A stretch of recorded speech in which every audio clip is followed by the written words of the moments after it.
We are about to dive into one of the most profound, and you could even say dangerous, ideas in the history of science. It's a concept that completely tore up the rulebook on how we thought the universe worked. Just try to picture it. Imagine that the very space you're sitting in isn't fixed. Imagine it can be warped, stretched, and bent, almost like it's a piece of fabric. And then, imagine that time isn't some universal clock ticking away at the same speed for everyone. Imagine it can actually flow differently for you than it does for someone else. And here's the real kicker. What if that thing keeping you in your chair right now, the thing holding our entire solar system together, what if gravity isn't actually a force at all? What if it's something way, way stranger? Okay, to really wrap our heads around this wild new idea, we have to start with the old one it replaced, the simple, pretty familiar idea of gravity that we all kind of grew up with. For centuries, all the way up through Isaac Newton, gravity was just an invisible pull. It was this mysterious force that reached out across empty space and tugged things toward each other. Super simple, and hey, it worked. It described the world we could see perfectly. But then, along came Albert Einstein. And he asked a question that was, frankly, dangerous to the physics of his day. He looked at Newton's theory, this pillar of science, and he saw a crack in the foundation. He started to wonder, what if this force was just a story we were telling ourselves to explain a much deeper, much weirder reality? And that's what brings us to the absolute heart of his theory of general relativity. This is the moment where Einstein basically tosses out the old rulebook and gives us a completely new way to look at the entire cosmos. So here's the core concept. Einstein realized that space and time aren't two different things. Nope. He said they're woven together into a single, flexible, four-dimensional fabric that he called space-time. Everything that exists, everything that happens within this fabric. And this is the fundamental switch.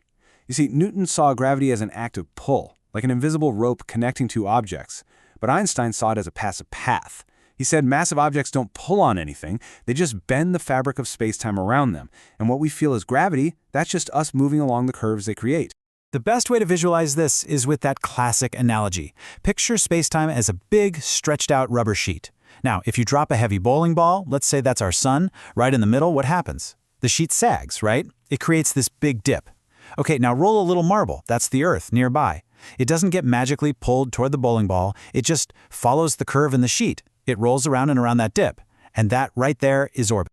So the Earth isn't being yanked around by the sun, it's actually just trying to go in a straight line, but through a part of space-time that's been curved by the sun's mass. To us, that straight line through curved space looks like a circle. It's all about geometry. Okay, fine. Space-time can bend. You might be thinking, big deal, right? Well, it is a big deal because this one idea unlocked some of the most extreme, most mind-bending secrets of our entire universe. For instance, black holes. They're not some kind of cosmic vacuum cleaner. A black hole is what you get when something is so massive that it bends space-time down into a well so deep that nothing can climb back out. The curve is so intense that even light, the fastest thing there is, gets trapped. It's a spot where space-time as we know it just kind of breaks. And if you thought that was weird, it gets better. If big objects can bend spacetime, then really big objects moving really fast should be able to shake it. Einstein predicted that huge cosmic smash-ups, like two black holes crashing into each other, would send out ripples across the fabric of spacetime itself, just like dropping a stone in a pond. Now, this idea was so out there, even Einstein wasn't sure we'd ever be able to spot these ripples. But then, a full 100 years later, in 2015, the LIGO Observatory detected the faint tremor of two black holes colliding over 1 billion light-years away. A century later, his dangerous idea was proven right in the most incredible way imaginable. Now, I know you might be thinking, okay, black holes, space ripples, this is all fascinating stuff, but what's it got to do with me?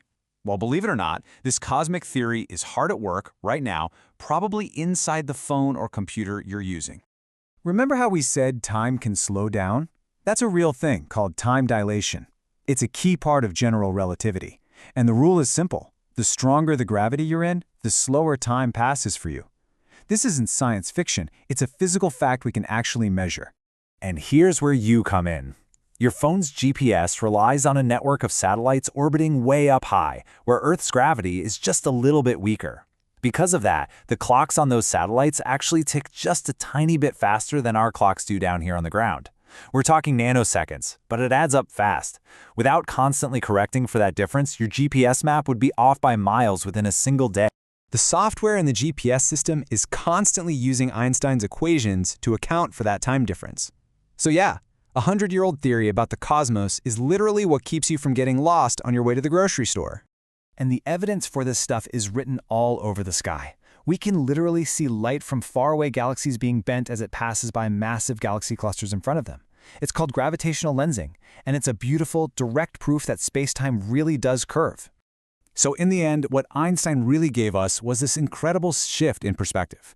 That feeling of being pulled down into your chair, that's not a force.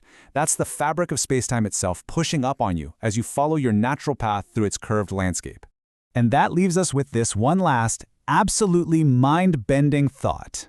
We always think of the universe as a bunch of stuff in space and time, but Einstein showed us that's not quite right.